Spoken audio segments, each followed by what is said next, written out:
सांगोला विधानसभा मतदारसंघातील 2024 विधानसभा निवडणूक खूप अटीतटीची होणार आहे। या निवडणुकीत महाविकास आघाडीत बिघाडी तर महायुती सरळ निवडणुकीत सामोरे जाते। सांगोला तालुक्यात दरवेळेस दुरंगी होणारी लढत आता तिरंगी होतीये। 2024 सांगोला विधानसभा मतदारसंघ निवडणुकीचा जनक्रांतीचा हा खास रिपोर्ट। सांगोला 2024 विधानसभा निवडणूक तिरंगी लढत होतीये। यामध्ये शिवसेनेकडून आमदार शहाजी पाटील, उद्धव सेनेकडून दीपक आबा साळुंखे पाटील, शेकपाकडून बाबासाहेब देशमुख अशी हॉट तिरंगी लढत होतीये। शिंदे सेनेचे उमेदवार शहाजी बापू पाटील हे काय झाडी काय डोंगर या शब्दांनी फेमस अगोदर झालेत।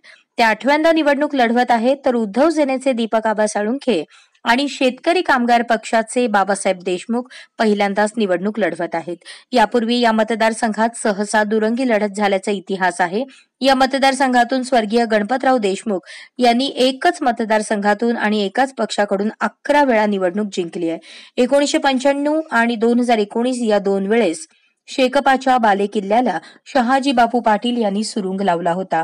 2019च्या निवडणुकीत दीपक आबा साळुंखे यांनी मतदान केल्याने शहाजी बापू पाटील यांनी स्वर्गीय गणपतराव देशमुख यांचे नातू डॉक्टर अनिकेत देशमुख यांचा केवळ 768 मतांनी पराभव केला।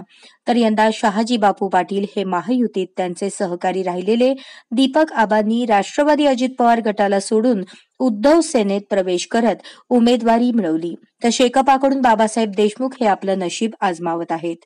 सांगोल्यातले अनेक प्रश्न सध्या प्रलंबित आहेत।